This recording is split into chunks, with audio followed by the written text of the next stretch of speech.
Good day and welcome to the fourth and final round of the Asian Le Mans Series, the 2017-2018 season.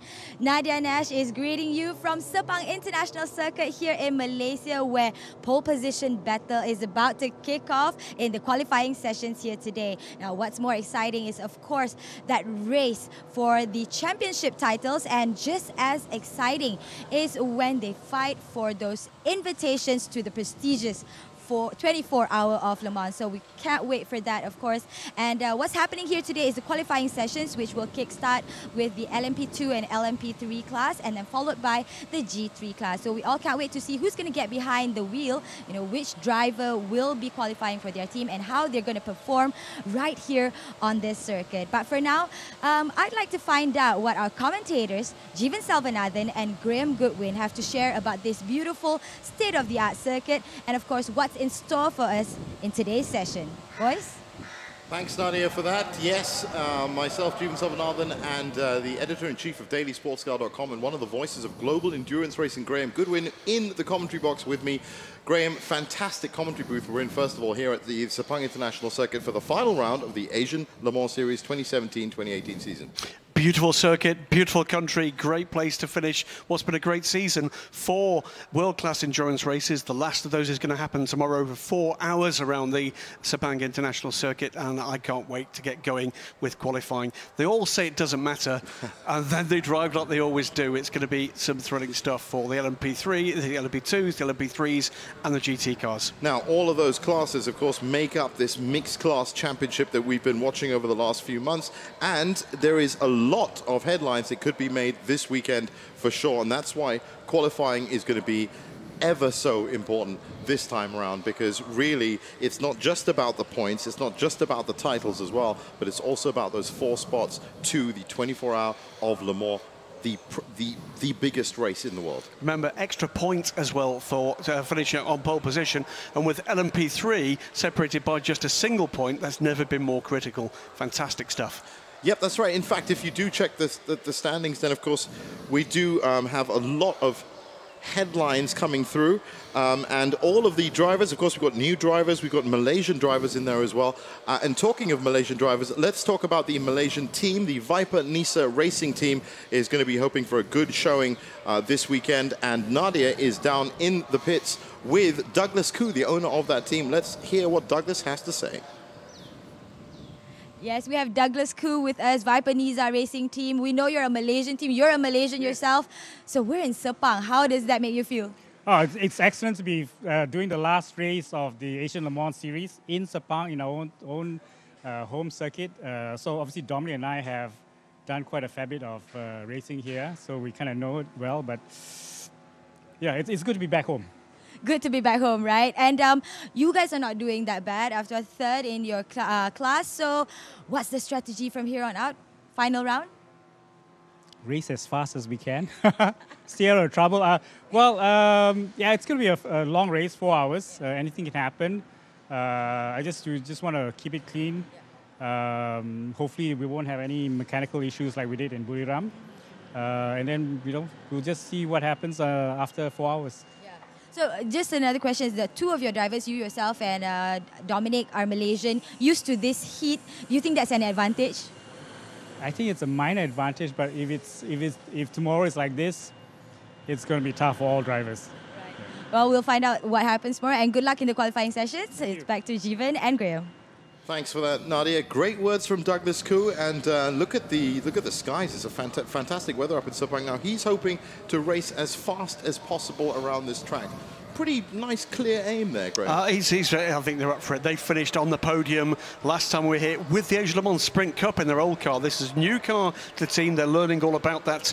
And yeah, we're going to be seeing, I think, just a few moments, just how quickly you can go around this circuit. We're going to go aboard the Jackie Chan DC Racing car number 7 with, I think, Iqbal Jazid.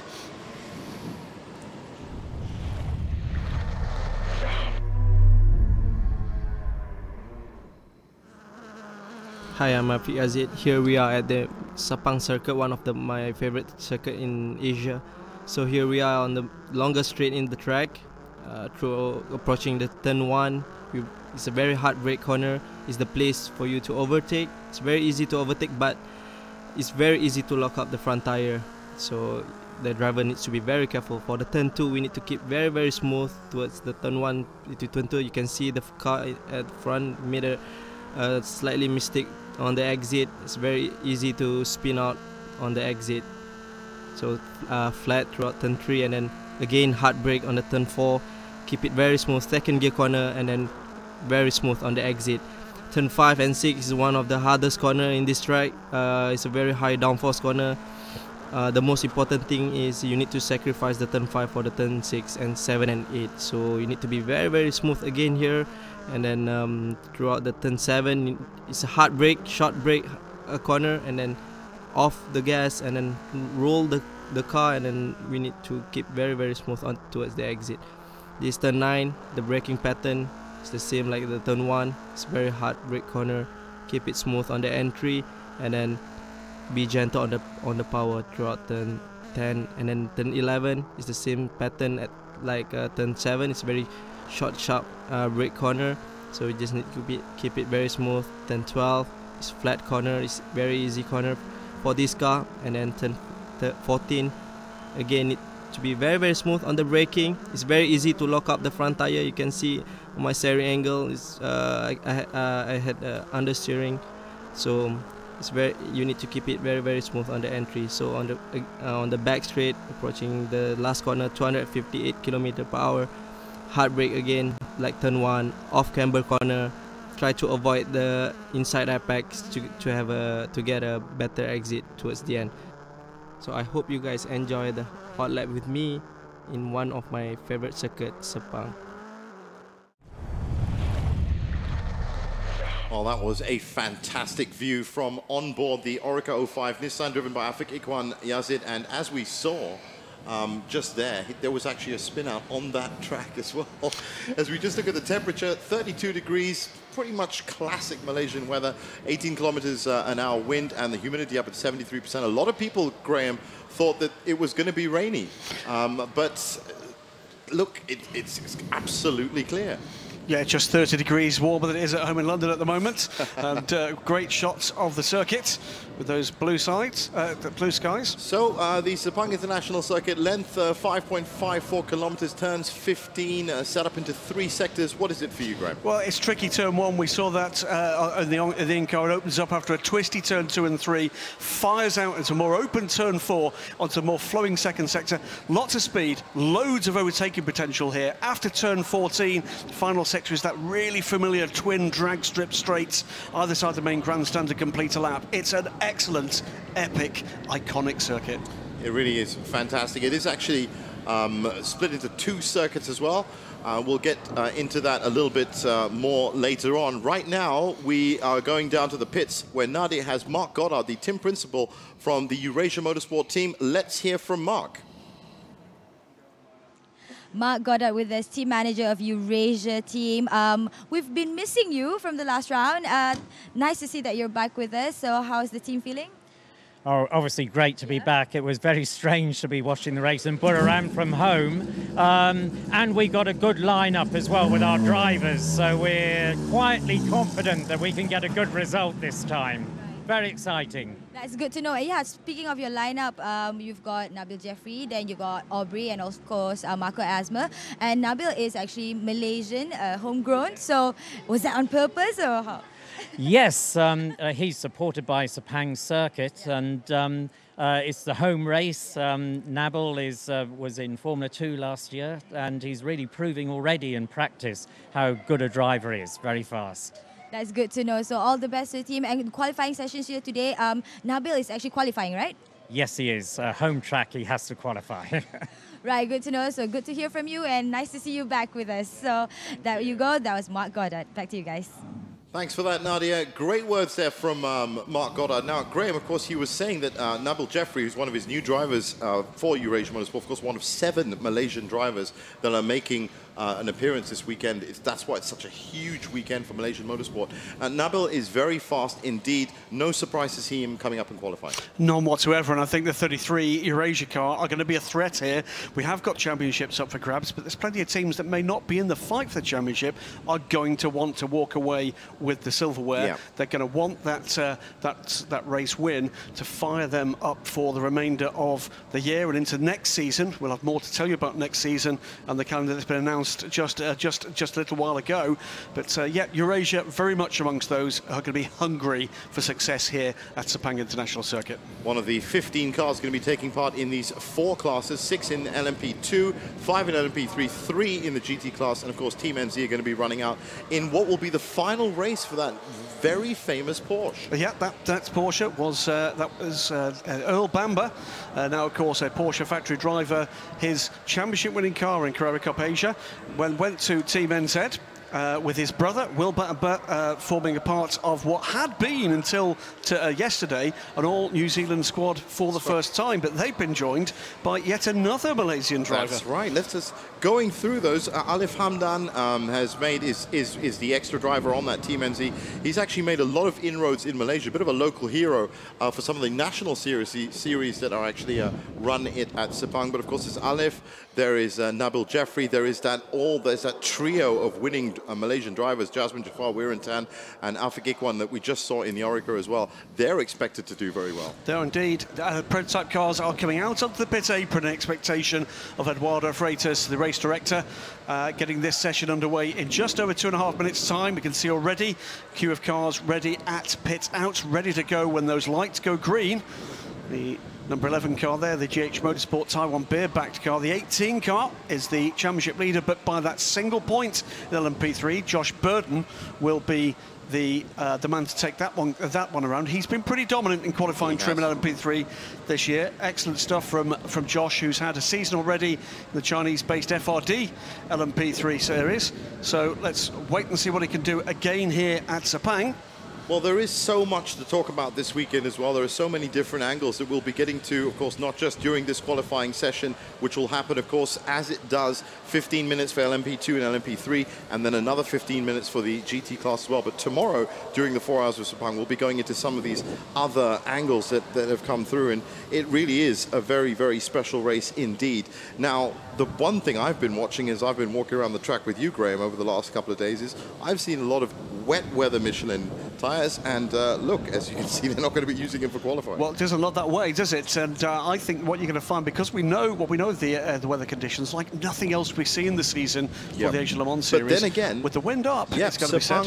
Sepang is its own mystery when it comes to weather. But as I say, it will rain heavily but dry quickly. So quite often it is simply a matter of surviving a couple of wet weather laps and keeping on those slick tyres rather than coming back and wasting 2 pit stops. Let's wait and see what happens in the 4 hours. I think the bigger weather-related problem is going to be the heat for these guys. No air conditioning in the LMP cars that we've got here at the Asia Le Mans series. It's going to be a warm day in what effectively... No cool suits either. Absolutely. Big V8 behind them. Lots of glass around them. It's basically like an industrial greenhouse in these things at about 150 miles an hour. Yeah, it was a fantastic little pit walk that we took. Graham, of course, myself, yesterday, that we were talking to the drivers and they were saying about how it literally is an endurance race, not just in terms of the race itself, but in terms of the heat, because the air coming through the car into the cockpit is hot, the water they're drinking, that heats up as well, and you've got layer after layer of fireproof suits as well. Seconds away now from the green light for the session. We'll see the 6 LMP2 cars, the 5 LMP3 cars joining the circuit, and there's going to be a lot of them to go first. 25 car, it's a 7 car rather. It is the All-Malaysian squad that will be the lead car out of pit lane. Green flag about to be waved, and we're going to be underway in just a second or two's time. There they go. So now, as Graham pointed out beforehand, an extra point is awarded, and it does in the LMP3 category anyway. It really does come down to 1 point, 52 and 53 between KCMG and the Jackie Chan DC Racing team in that class.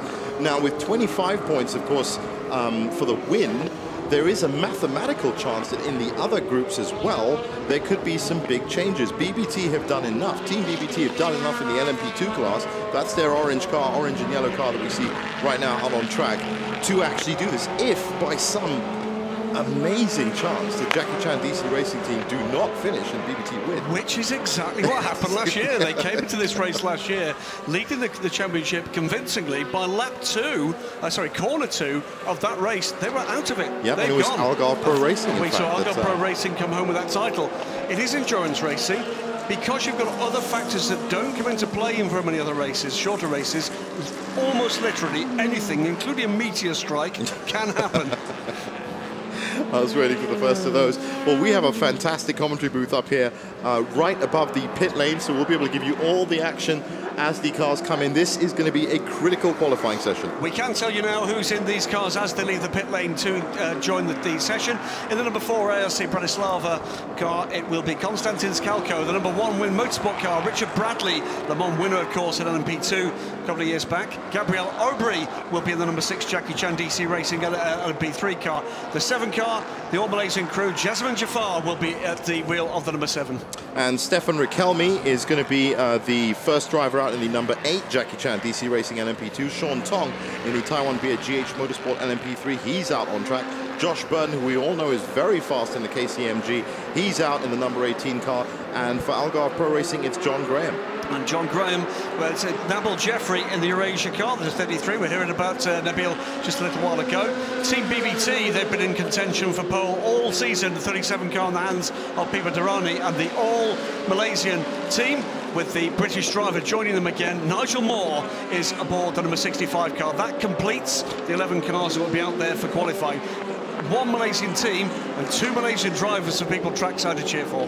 Yeah, exactly. There's so many Malaysian angles that'll come in. I said we'll get to them a lot more during the race. Right now, we're getting into, I'd assume, Graham, that with the track temperature being this hot, with the ambient temperature being this hot, that the tyres aren't going to take that long to warm up before they can put some fast laps down. There'll be some quick laps, I think, very quickly in this session. They will want to get a banker in, because the other thing we'll find with hot temperatures, these tyres go off pretty quickly, so they're not going to want to risk getting these tyres to the point where they're slippery and the oil comes out of the rubber. They're going to want to get something nailed very quickly indeed. So watch for these timing screens to light up very quickly indeed.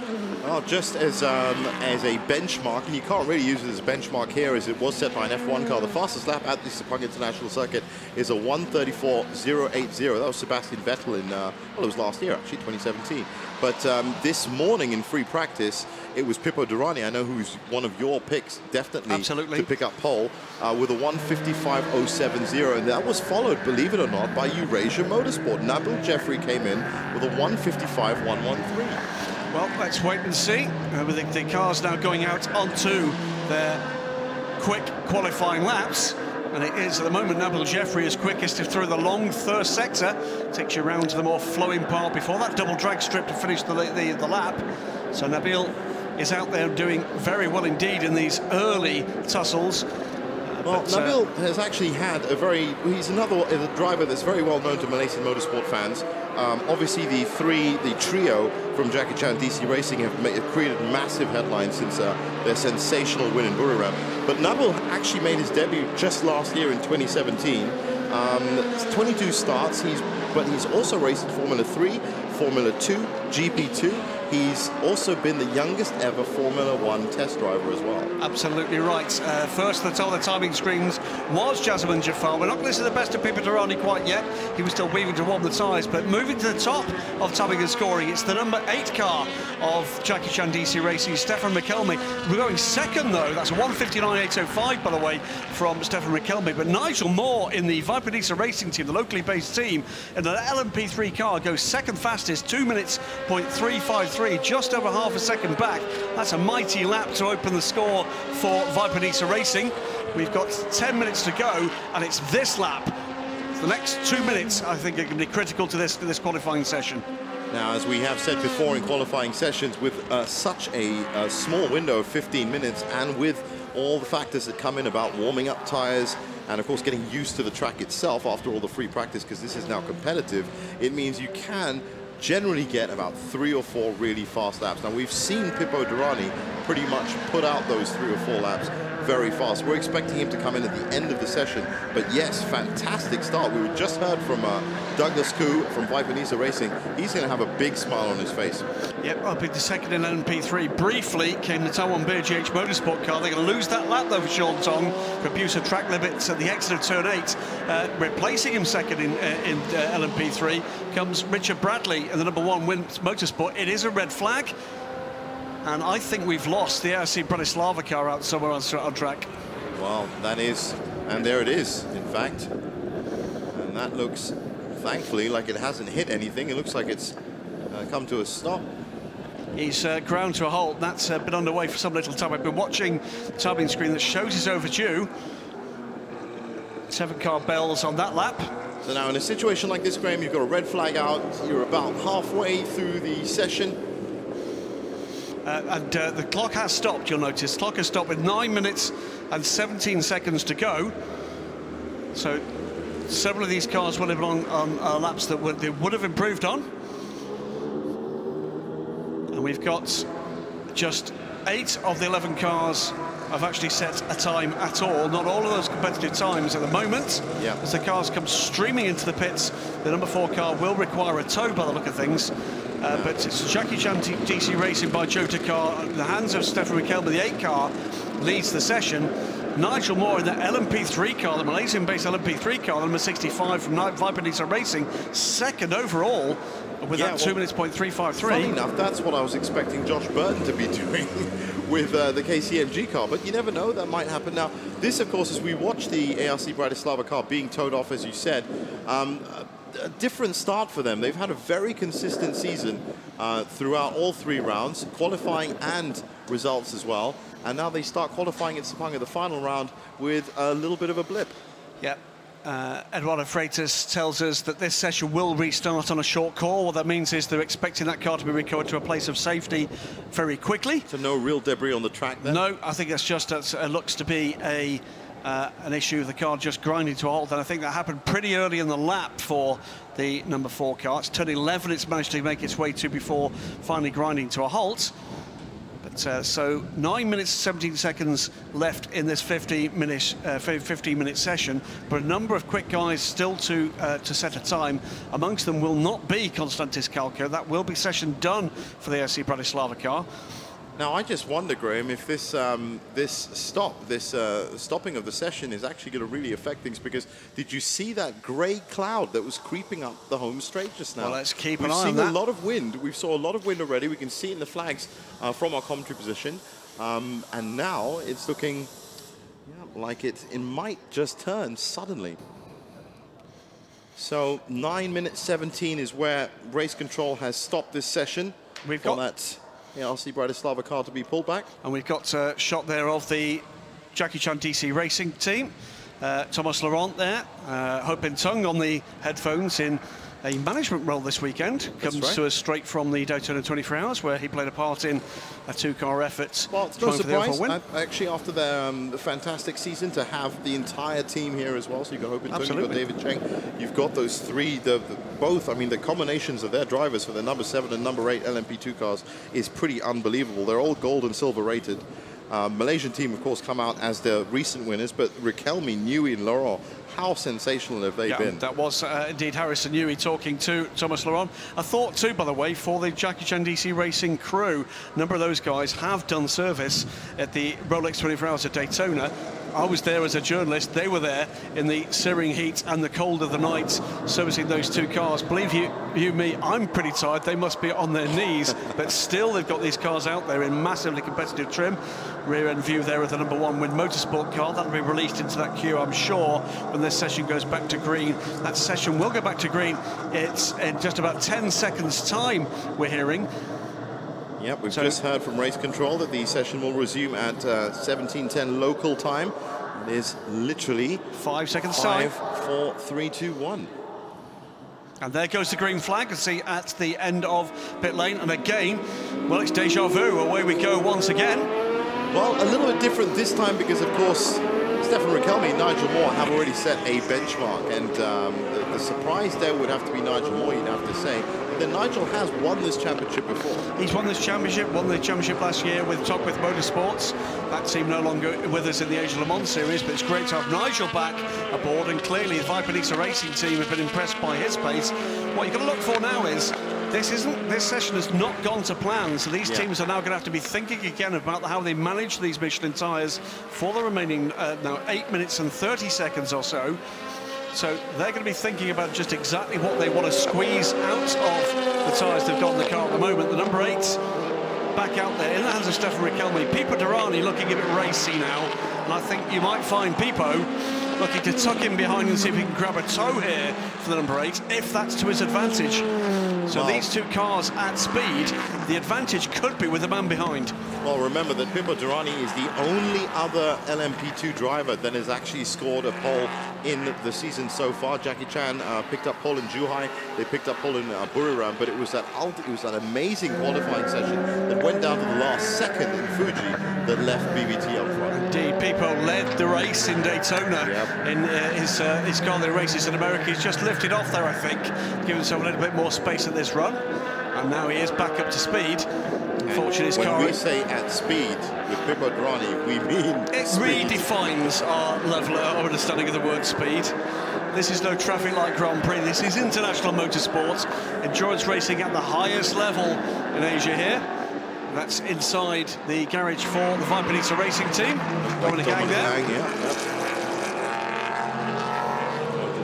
A serpentine pattern just to get a little bit more warmth in. Settles himself down, will take the racing line through the corner, then hammer down and unleash the hundreds of horsepower for the Nissan V8 behind Pipo Derani aboard this very pretty Ligier JSP2. Lovely, lovely livery for the Team BBT car. Well, these two straights, of course, are just symbolic for the Sepang International Circuit, and they are flat out 258 kilometers an hour. Was one of the speeds that was clocked during one of the practice sessions on the back straight. So yeah, it is using every ounce of aero and every ounce of power, of course, you know, in these cars. Now there is William Locke. Now he's currently, or based on the first times that we've got in, 4th on the grid with Richard Bradley, P3. No shortage of real quality in the driving squads here. Stefan Riquelme leads the session. He's a Le Mans winner. Nigel Moore, he is a title holder here. Jasmine Jafar, we know all about him in Malaysian motorsport. Richard Bradley, as we said earlier, another Le Mans winner. Fabulous stuff. Nabil Jeffries is the new element here, of course, after such a great free practice session. Currently running in 5th, he put in a 2:04.966. So far, the only driver to have actually broken the 2-minute mark is Stefan Riquelme, but only just 1:59.805. Those, of course, are the times that came up from just 3 laps out for all the cars you see on your screen. Very quick indeed on this lap is Pipo Derani. See that he's already set the fastest first sector time. We won't be seeing an improvement, by the way, for the Eurasia car in the hands of Nabil Jeffrey. He's going to lose the lap he's on at the moment to a track limits violation. And it looks to me as if Pipo Derani has bailed from this lap as well. Another quick weave on the back straight. So 5 minutes and 20 seconds remain. Looking for improvements all the way up and down this timing and scoring sheet. 1:59.805 is the current mark from Stefan Riquelme. Now, what we have to, of course, realize that due to that stoppage and due to the situation that we have now, we might just have a very different grid for the final round of the Asian World Series. To the top of timing and scoring for Eurasia Motorsports and the number 33 car. He's not going to keep that lap, I don't think. I think he's going to lose it. But for briefly, it was Nabil Jeffrey.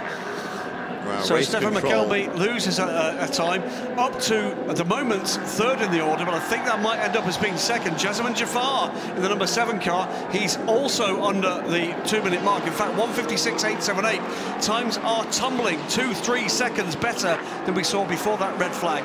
So at the moment, Stefan Riquelme inherits or regains his provisional pole position, the 8 car, 1:56.351, half a second down, almost to the 1,000th against the number 7, the sister car with Jasmine Jafar. Pipo Derani's best at the moment is just a 1/10 of a second shy of that in the Team BBT car. So 6/10 of a second separate the top 3.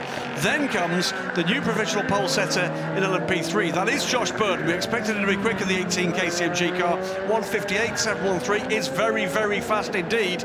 He's leading Gabriel Aubry and Nigel Moore. So just under 4 minutes left, as you can see, which would, in this case, with these cars lapping at about 2 minutes a lap, or just under 2 minutes a lap, would lead to maybe 1 to possibly 3 laps to get your fastest lap in. 1:56, as you said, 3:51 is now the fastest. That's from Stefan Riquelme.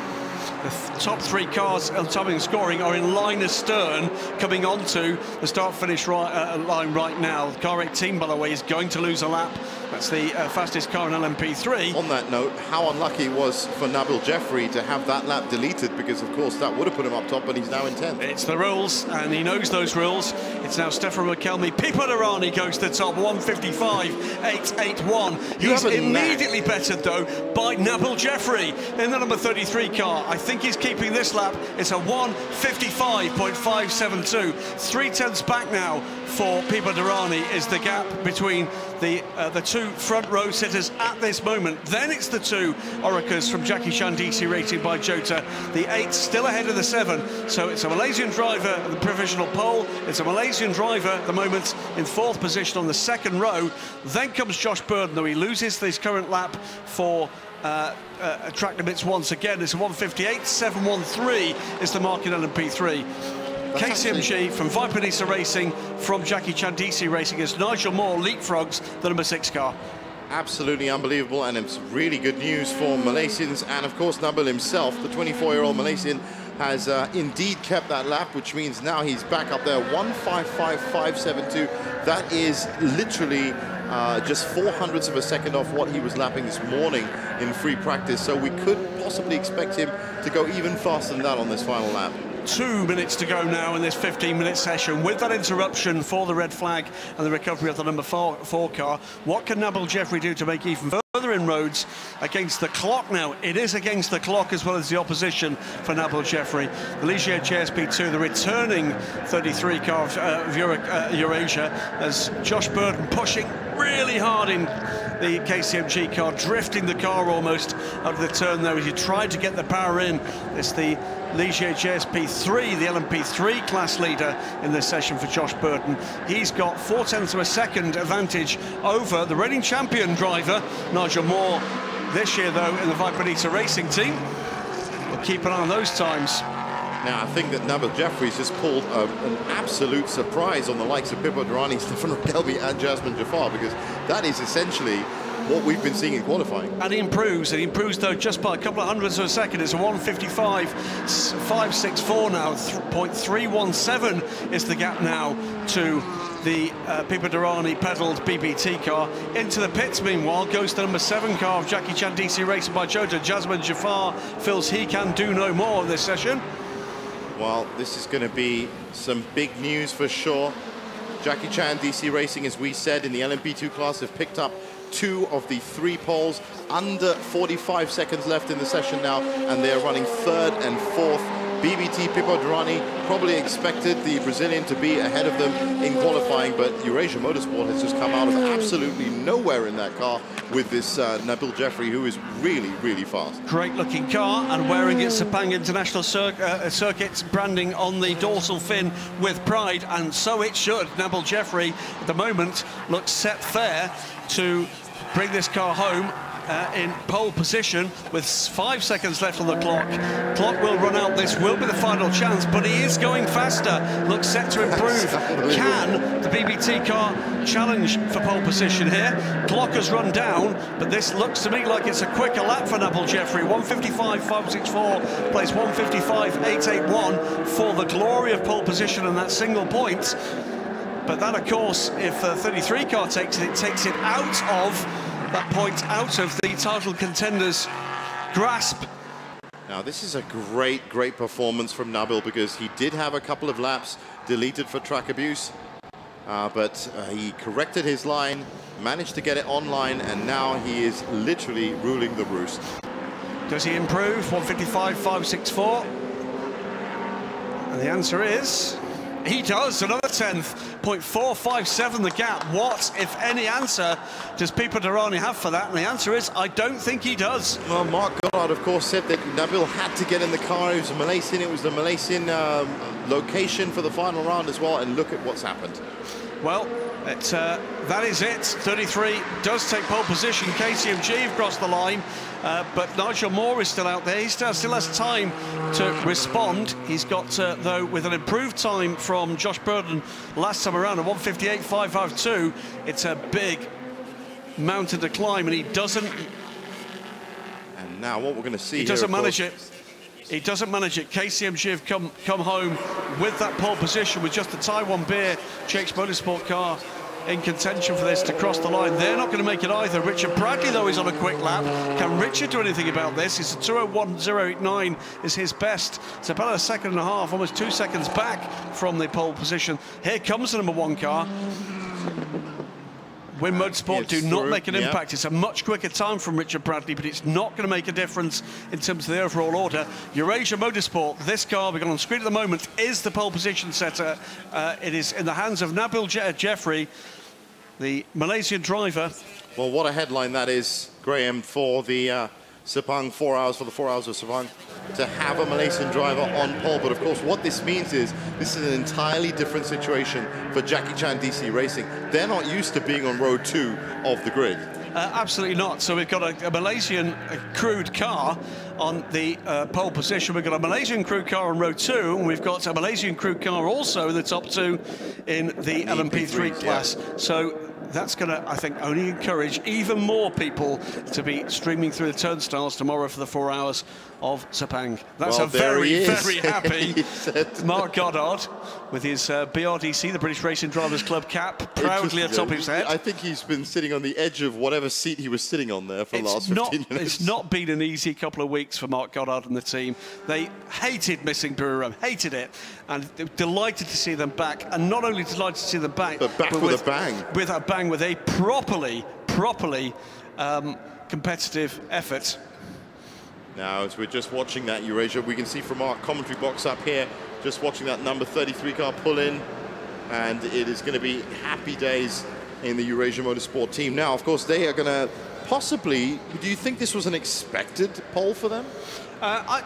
It's a surprise pole because it's if you like, it's a crew that's come together at the last minute. But we know Nabil Jeffrey is a driver of real quality, and the bad news for the opposition is so are the other two that they've got in that car. Marco Asma and Jake Parsons, both very good drivers indeed. Marco we saw in the car at Fuji, of course, as a driver of great quality. But watch for Jake Parsons as well. I think there might be a few surprises there from a man who's seen plenty of international action packed into not that very many racing years. So a real contender for the 4 hours of Malaysia, and the fancied runners, the 37, the 8, the 7, if you like, those 3 cars will now know they're going to have their hands full.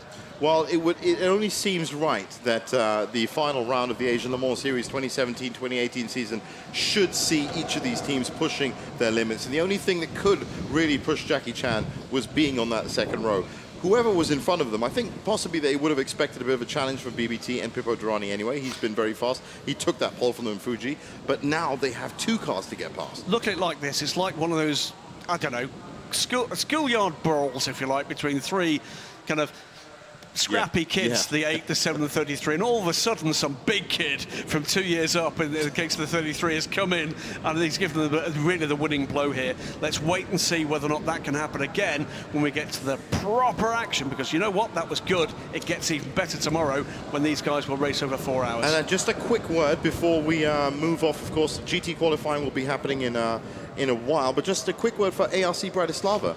No clue what that was all about. We'll wait and see. The GT qualifying session, by the way, ready to get underway in just over 30 seconds, but we'll hear from the team later and we'll bring you up to date with that when we can get those details. But it just looked to me like some kind of mechanical or electrical problem.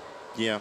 Now, of course, with these LMP2 cars, if you have an electrical problem, I'm assuming that that's just as bad as having a chassis, or if there had been damage on their car? It can be worse, because they're trying to track down an electrical problem, as anybody that's tried to do DIY on their car is a bit of a nightmare. We have got some real skilled technicians here crewing all of these cars in the garages and on the pit walls, but it will be the worst type of hassle for these guys to try and track it down. We've gone green for the GT qualifying session. The 3 GT3 cars, Jiangxi Racing Team's Audi R8 LMS GT3 in the hands of the Aussie driver, Mitchell Gilbert. That's right. Although I think operates under a Malaysian licence Mitchell. That's what you were saying, but Mitchell has had a bit of a history, right? Well, Mitchell is, I think, was a surprise package here. He's replacing Alex out in this car. He's one of the drivers, by the way. We'll tell you a little bit more about this a little later, about the parallel esports game. We've got an esports race, sorry, shouldn't call it a game. Esports endurance race. We are going to see tomorrow 4 hours with 10 teams rather, in one of the hospitality booths here at the Sepang International Circuit, who will be replicating the race over the same time, at the same time. That's right. As the race in reality. Mitchell was one of the drivers that was trying his hand in the simulators there and put in a pretty good time as well when I was watching. It's a very different experience, obviously, for drivers used to the kind of real world. I hope it hasn't. I hope it hasn't blurred in at all, and so that they can actually just get straight back into these cars and not, suddenly think they're in a simulator again. Absolutely. Let's just tell you who's aboard the cars. Mitchell Gilbert, as we said, in the 66 Tianqi Racing Team Audi R8 LMS. Team NZ, the one entry we've actually got here in the GT Cup class. Graham Dowsett will be aboard that car, the Kiwi. And then in the 2-fifths Team AI cars, Ollie Milroy will be aboard. What I know is your favourite car here. It is pretty Ferrari 488 GT3. And well, Ollie Milroy will be expecting his first child in August. They've told us very recently. So congratulations to Ollie Milroy and partner. And Hesse Krohn, another man who's made his way from the 24 Hours of Daytona over in the USA last weekend, will be at the wheel of the BMW M6 GT3. And Hesse has been in the garage with the team watching Chaz Mostert, we've seen for the previous 3 races, who's not here because he's across at the Bathurst 12 out and has just set pole position in an identical car to the one we've got running here. That doesn't actually shock me about Chaz, because Chaz, every time that we've seen him this season at every circuit that we've been to around Asia, he just keeps going faster and faster and faster. That is a man that is already very well known in Australia motorsport, with success in the Bathurst 1000. That is a man we're going to be hearing a lot more about, I'm sure, on the world stage in years to come. He's really impressed the BMW guys. They're always looking for GT racing talent, and boy, have they found one there. Well, we've got the cars on there warming up laps, if you like, to the Ferrari there, just warming up those Michelin tyres. Michelin, by the way, just signed up for a further 3 years as a tyre supplier for the Asian Le Mans Series. Great to hear that the French tyre manufacturer will be back. Lots of happy faces in the pits and the paddock from the teams. Yes, he rode in the BMW M6 GT3. That's been a very reliable car in this GT class. And of course, the GT class is going to come down to really a fight between that number 90 and number 91 car in FIS Team AI. That's not in any way taking away anything from Mitchell Gilbert and the Tianqi Racing Team. Tianqi Racing Team have really been coming in leaps and bounds over the last 2 rounds, especially better and better. They're going to look for a win. Mitchell Gilbert's here for a reason. They came very strong indeed last time out in Buriram. I don't think you can count these guys out. They want to win this race. They're also within reach of one of those 2 Le Mans places at the end of this season. So remember, the top 2 cars in the overall standings in GT will get an automatic Le Mans place. Team AI at the moment sitting pretty, but Tianqi Racing, you know what, if they manage to kind of squeeze a result here, they'll take that.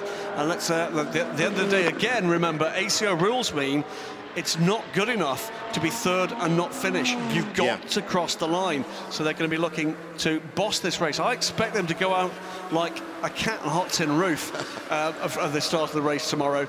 Whatever the results in qualifying today, I think they're going to be gunning for qualifying, and they're going to be gunning for this race. They're going to be looking to put pressure on AI. It's what they did last time out, and it almost worked. Well, absolutely, and as we said, stronger performances from them. We saw stronger performance from them in Buriram, and of course in Fuji. Had a couple of problems in the opening round in Zhuhai, and not just on qualifying and race day, but that was actually the whole week, from Wednesday, Thursday, Friday.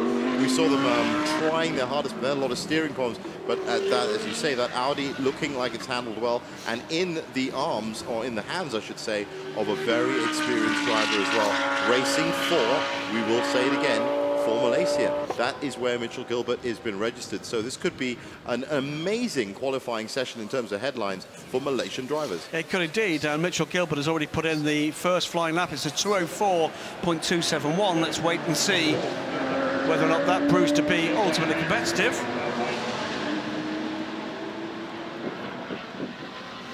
(9 minutes and 45 seconds to go. And 204.271 for Mitchell Gilbert, just edges out by a quarter of a second the first effort from Ollie Milroy, with Hesse Krohn a little way off that as he just puts in a banker.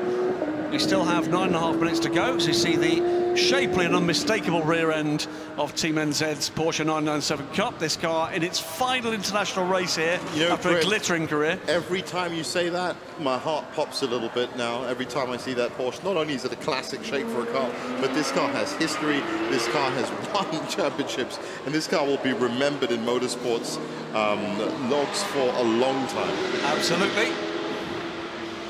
Check in again with that Tianchi Racing Team Audi R8 currently at the top of the standings in the GT class. 204.271 is what Mitchell just put in. Let's see if he's a little bit faster now. He was very fast through sector 2 just now. 36.484 in fact. So it's a moment, looks like Mitchell Gilbert and Ollie Milroy at the moment in direct contention for this, but I can't believe Hesse Krohn will be much out of this. Mitchell Gilbert, third place finisher, the 2016 Carrera Cup Asia, knows the circuit extremely well, as you said. It's a 203.353. That's more of a banker. 1.2 seconds now the gap back to Ollie Milroy, but Ollie Milroy is on a very quick lap as well, and I think we'll get close or better that time as he comes round to complete his lap any time now. Now, things have changed a little bit in the FIS Team AI ranks. We were under the impression that they were going to be running out their Mercedes AMG at this last 4 hours of Sepang, but no problems with the Ferrari 488 GT3. Of course, it did have a tire blowout in Buriram, but that has been a very reliable car. Once again, it's only been racing for a couple of years, right? Absolutely. It's still, you know, a very new state-of-the-art GT car. And Ollie Milroy stays with the team as Hesse Krohn goes to the top with 203.250, 0.1 of a second. It's the gap. Ollie Milroy comes through, improves his time. The gap between the top three, 0.2 of a second between the BMW, the Audi and the Ferrari. 203.250 plays 203.353, plays 203.486. That, ladies and gentlemen, is a balance of performance. That's exactly what I was about to say. These lap times may be, on paper, about, say, maybe 5-6 seconds slower than the LMP2 and LMP3 prototypes, but that's the key word.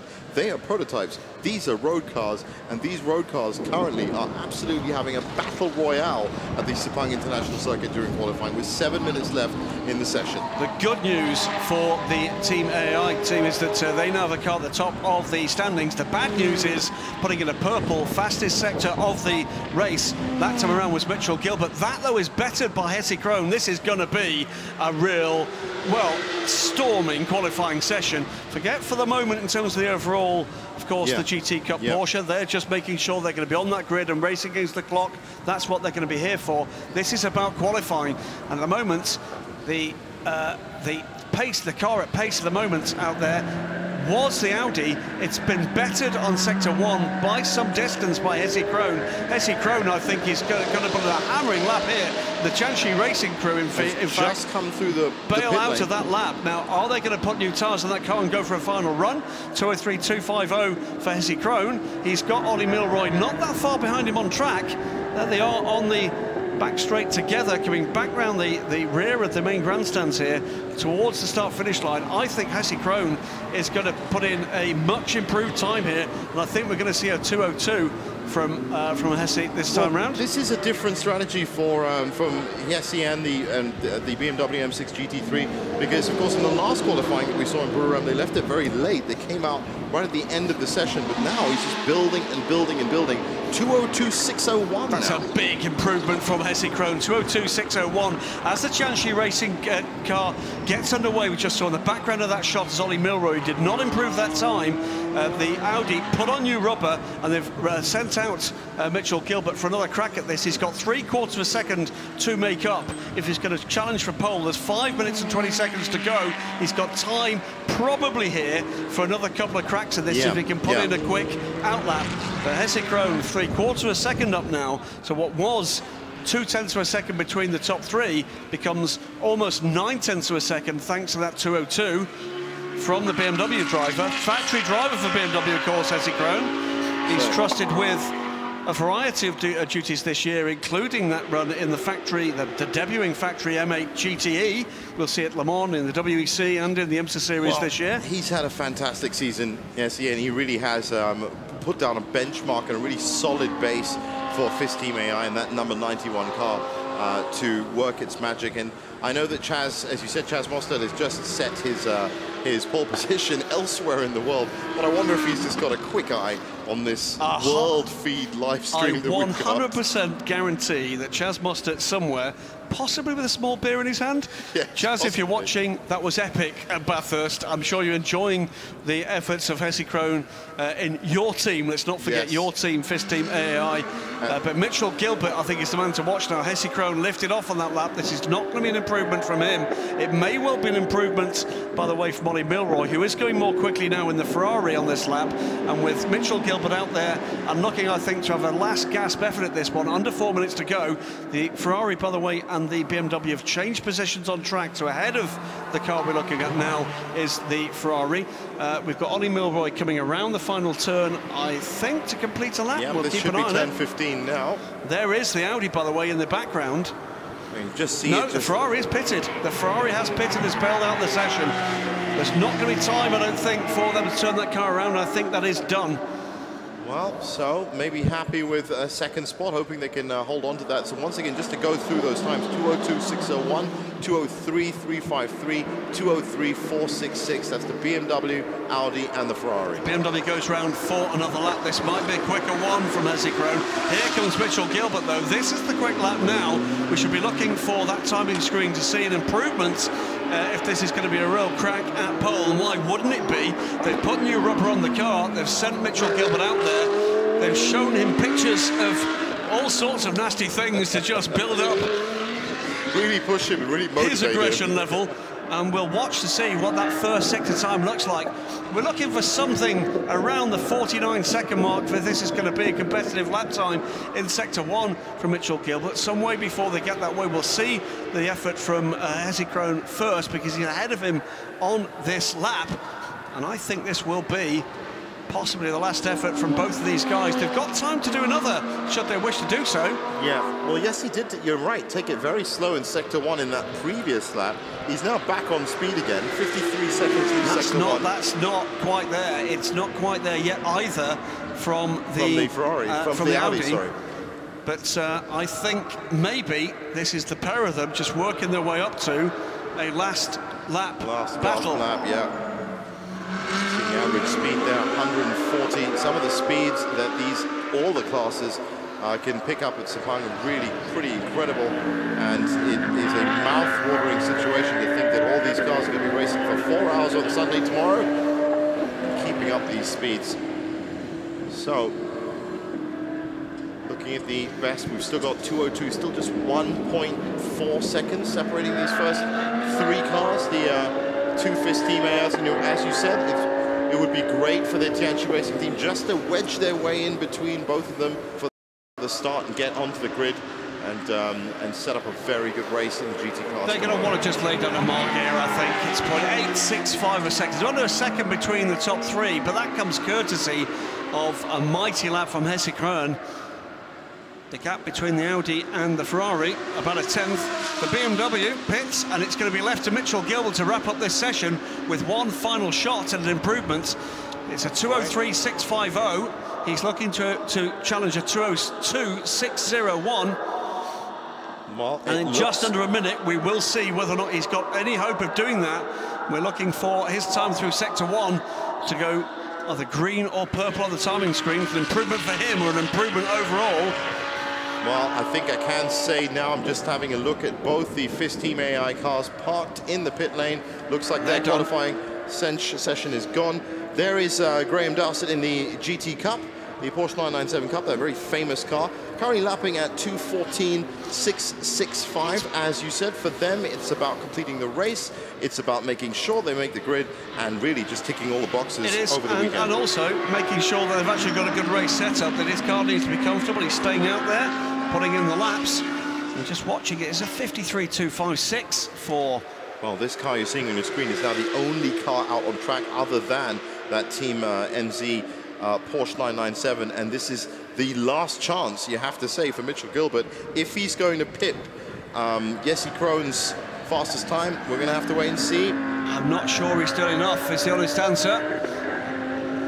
It's not an improvement No, at his you're best right. time. We're not seeing any fast sectors. And We're that's seeing- and he needs to have improved in that first sector. That's the longest sector of the track. That's where he's going to be looking to find some of those tenths lost to the BMW. So at the moment, 2:03.353. It is, however, the fastest second sector of the session for Mitchell Gilbert. So he is pushing. He is giving it a push right at the end. 36.274. It's all going to come down to this last sector 3. Now, he may improve here. Will it be enough? I suspect not, but Sector I've 3 been surprised turns before. 13, 14, 15, and he comes through. Wow, it was a very 829. You know what? He came very close. 2 purple sectors It was there. very close. 2:02.829 to a 2:02.601. Well done, Mitchell Gilbert. You made them work for it. They made you work right back, and you ever so close to bettering that time. Well, this just really, as I said, sets up the GT category for tomorrow's 4 hours of Sepang. The fact that Mitchell Gilbert, just in the last half of that lap, could turn on the speed and actually raise the eyebrows at the FIS Team AI did. They were going, hold on a second, are we going to have this pole or not? And they only just got it. Well, they've got that point, and that will be very valuable indeed. They are the championship leaders. It makes it just that bit more difficult for the rest. Now, as you see, the M6 GT3, that was the car that came in pretty early in the session, actually, and set the benchmark for the rest of them. That car will now be sent to the scrutineering bay post-session as the top-ranked car in that session. The scrutineers will have a good old look at it. As they do, of course, race control, scrutineering, and everybody else has been in full effect for the last 3 days. Absolutely. Cars, of course, have got to be legal when they've finished the session, as they were when they started. So Jesse Krohn it was that actually set that time. And as his car is moved back, and once again, as I said, right in front of us, this is such a fantastic commentary spot that we have up here, Graham. You can really see it. And Graham Darsett's come in as well. Now, let's hear from Jesse Krohn. He's out of the car, as we said, and he's down in the pits with Nadia. Let's find out exactly what he was planning for that qualifying session. Yes, car number 91, Jesse Krohn with us. You were the fastest guy on the lap just now. Tell us, how was it? Yeah, it was good. We've been struggling a little bit with the heat this weekend with the tires. We've got a new guy in the team, another Finnish, replacing or trying to replace Chaz Mostert, the legend himself, who actually did a pole position today in Bathurst. So really big congrats for him. I mean, this time I wanted to make sure that it's for real because in Buriram we also got the pole, but due to track limits, the pole got taken away from us. So this time we were extra careful and wanted to really make sure that we get the job done. So with pole position, everything's looking good tomorrow. Is the machine and the man ready? Yeah, for sure. The whole team is ready. San is doing a great job. Marcus is doing a great job. So we have a good package. The heat is obviously going to be an issue tomorrow, both for the drivers and for the equipment. But I think we're well prepared, and hopefully we can do a good job. You keep talking about the heat, but what if it rains tomorrow then? Well, rain would be perfect for us because it's really tough for our gearbox at the moment, the temperature. So the cooler the temperature, the better, the happier we would be. And I think normally rainy conditions suit the M6 very well. Right, so we've got someone wishing for the rain tomorrow. Congratulations and all the best tomorrow. Back to you guys. Well, he really is a cool customer indeed, isn't he? Looks like, well, and also it's interesting that he known to Chaz Mostert. You really are a legend if you're on the other side of the world, and commentators and drivers and everyone else is actually just talking about you anyway. Oh, they'll have been watching that very closely indeed. Big Finn on the back of the cars, and a Big Finn takes pole position. Jesse Krohn. As we look at the number 66 Audi R8, and now we have a very interesting, unique perspective on the Asian Le Mans Series so far. Let's have a look from inside the cars as they've driven around some of these fantastic tracks over this season.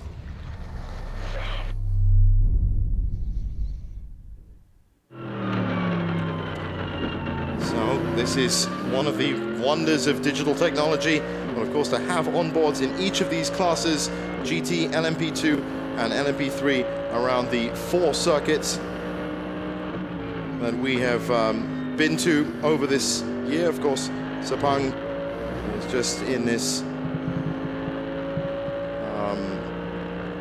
weekend, so the other 3 obviously competitive racing angles, but you can really see the constraints and the circumstances that these drivers have to go through as they get through each of these. You can just see them with the full displays, and they've got their gears in change. And I have to say that this actually makes things look a lot easier than it actually is. We've been in these cars, Graham and myself, and now let's have a little listen to mechanical music. This is the sound of the Asian Le Mans Series over this year.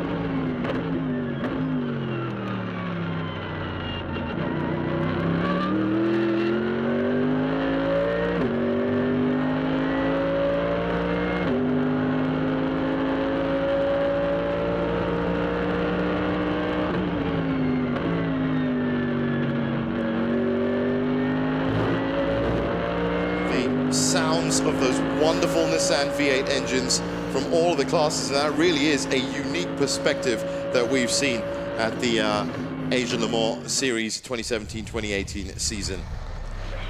And now this, of course, is the ultimate perspective you can get at the Sepang International Circuit.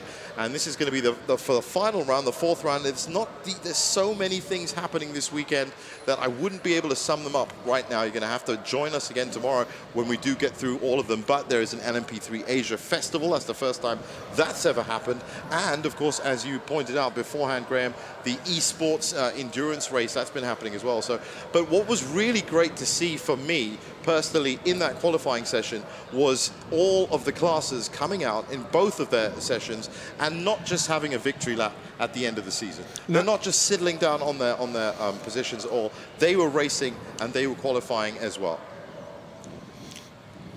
That's definitely. Let's have a look at those highlights right now. They'll be coming up, as we said. It's been a fantastic 2 sessions. First for the LMP2 and LMP3. First for the GT Cup. Graham, take it away.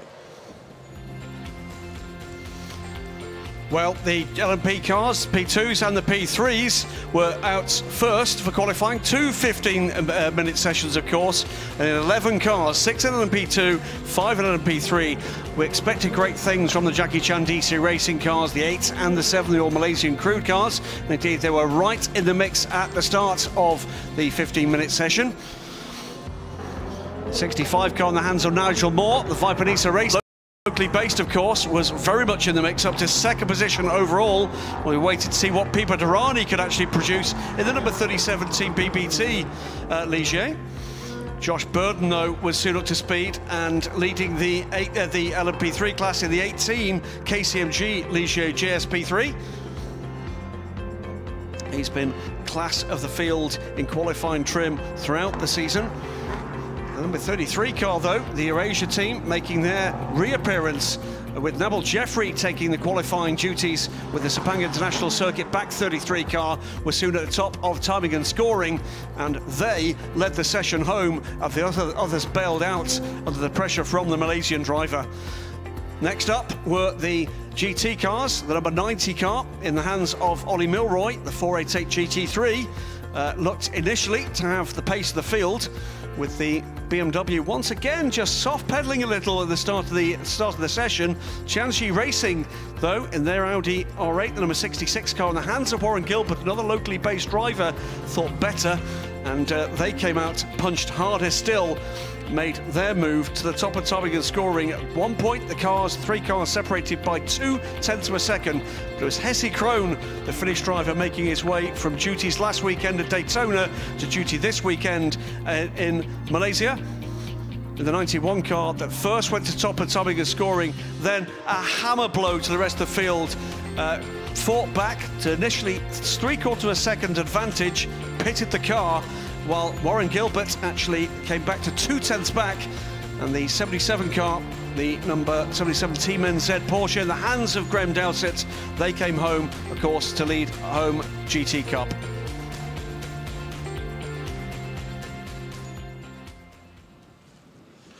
So those were the highlights from the qualifying session for Saturday, and it really has set up a fantastic 4 hours of Sepang at Sunday. Graham, I know that you're going to be looking forward to it. I'm going to be looking forward to it as well. Right now, of course, we're going to bid you a farewell from the commentating booth, but Nadia is down in the pits. So we will catch you tomorrow from here. Nadia, right now, it's back to you. Yes, thanks, guys. So that was it. Qualifying session. Congratulations to the pole sitters. We've got FIS Team AAI car number 91, KCMG, and of course, Eurasia Motorsport, right? So if today was any indicator of what's about to happen tomorrow, it's going to be action-packed. So you guys don't want to miss out on that. It's the final round, and we're going to find out who's going to take home the championship title. So it's going to be a very, very exciting weekend. So I guess thank you so much for joining us. That's all from me today. Remember to join us tomorrow at 1 p.m. for 6 hours of Sepang.